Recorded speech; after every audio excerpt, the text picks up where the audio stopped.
بسم الله الصلاة والسلام على رسول الله صلى الله عليه وسلم. obboleessa kiyya obboleettiti angartee rabbii jechaan si jaaladha. Rabbii jechaafin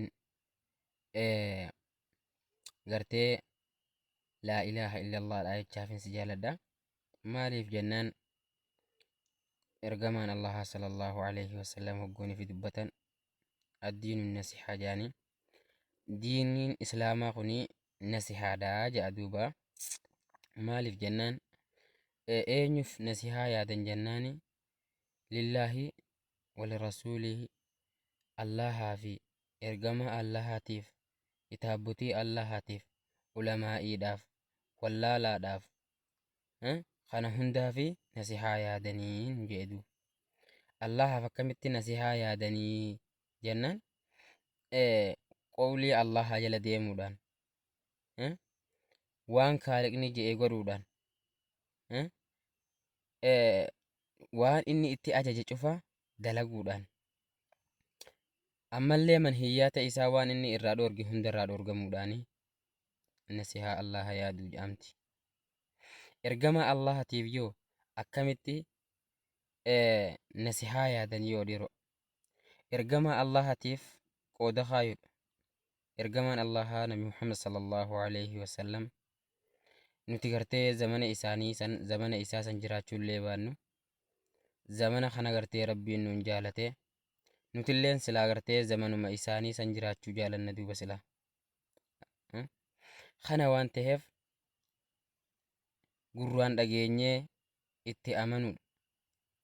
Yeroo inni jiru san ijaan arganiit jecha isaa dhageeffatanii akkasitti gartee itti amanan. Nuti ammoo arraan tan alhamdulillahi rabbil aalamiini walirraa daddaalaa ulamaa'iin diinal islaamii kana asiin nun gahanii alhamdulillahi rabbil aalamiin.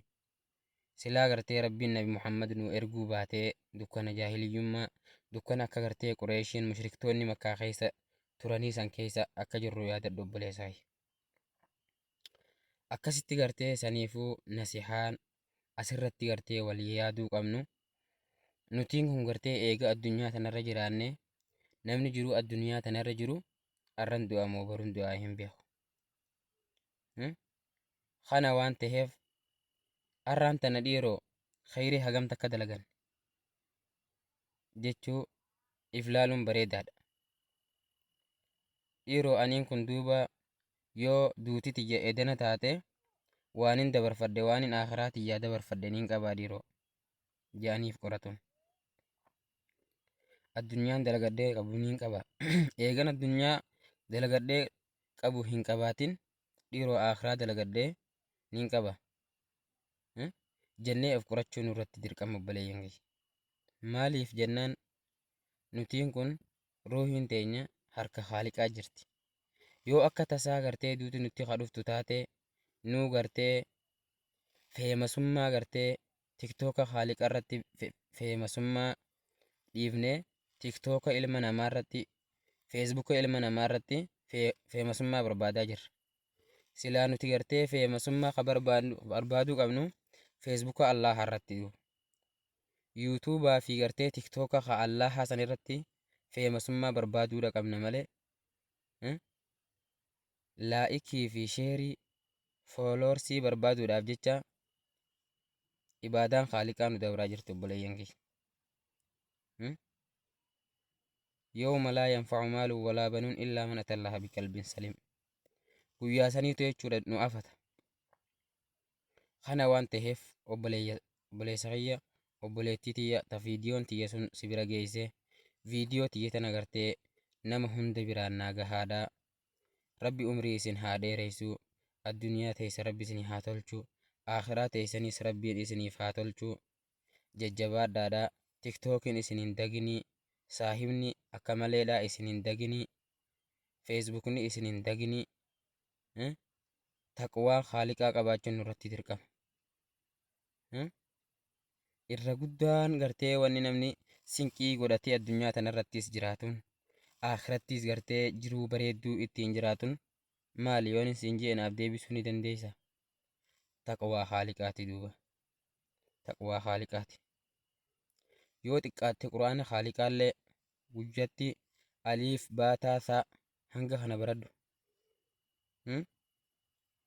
yoo xiqqaate kana waan ta'eef jiruun addunyaadhaas hin daginii anillee gartee du'aayii naaf godhi siifillee du'aayiidhaan godhaa yeroo takka ergama Allah irratti sallallahu alaihi wasallam komantii jalatti nagaa rahmata irratti buusaa sallallahu alaihi wasallam ja'aadha komantii jalatti ergama Allah irrattis nagaa fi rahmata irratti buusaadha qaala rasuulullaahi sallallahu alaihi wasallam ergamaan Allah maal jedhe hogguunii fi isin gartee nagaa fi rahmatan irratti buuftan nagaa fi rahmanni isin irratti buuftan sun tablughunii natti geessii jedhe bakkan an jirutti natti geessi maleekotaatu jira kagartee salawaata kanarratti godhamee hoggoo ati asii nabi muhammad irratti salawaata buufte feetu gartee qubeedhaan barreessitee haa taatu jechaan haa taatu maleekota gartee jecha hankee kana dafanii gartee dhageeffatanii fuudhanii nabi muhammad bakka inni jirutti itti geessan achi geessanii abaluu akkanas salawaata sirratti qara'aa yaa ergamaa Allah jennaan takkittiin isin gartee narratti salawaata buuftan haaliqni gartee kudhaniin isinii deebisa alhasanatu bi'ashri amsaalihaa man jaa'a bilhasanati falahu 10 amsaalihaa jedha rabbiilleen quraana keessatti nama khayrii takka dalagee gartee gama gartee dirree qiyaamaa sanitti dhufe falahu 10 amsaalihaa kudhaniin akka gartee khayrii inni dalagee sun isaaf taatudha nuun jedhe gara gartee akkasuma gartee dachaa gartee 100 meeqaa kana deemti duuba kana waan ta'eef obboleessa kiyya obboleettii tiyya diinal islaamiin amaanaadha qur'aanni rabbii amaanaadha amantiin islaamaa amaanaadha kanaafuu gartee jajjabaadhaadhaan jechuu barbaade duubala yoo na dura duutees siifin rabbi kadha yooniin si dura du'ees duubaa rabbi naa kadhatta duuba